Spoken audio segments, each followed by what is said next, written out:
All right, right now people are weighing in on a controversial proposal for a power substation.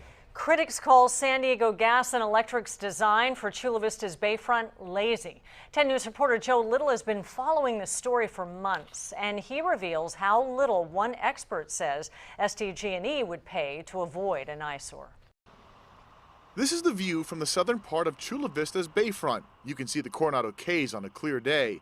In the next few years, San Diego Gas and Electric wants to build this, a new power substation that will serve Southern California for the next few decades.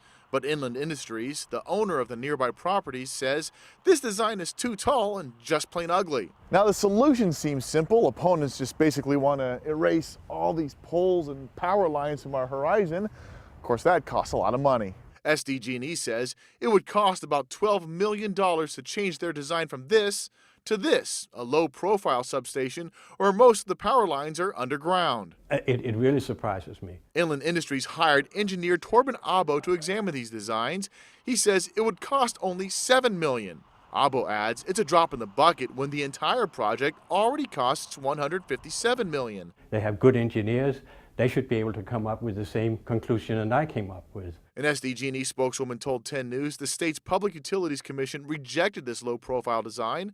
Abo doesn't get it. Why they cannot underground that and go from a substation that looks like this to a substation that looks like this. A hearing Tuesday night before the Chula Vista City Council could sway the Public Utilities Commission's decision, which is expected Thursday night.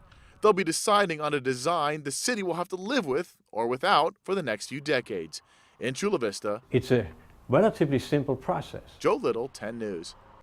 Abo argues that cost can't possibly be a factor. In July, he successfully lobbied the PUC into spending $224 million to put underground 3.5 miles of power lines in Chino Hills.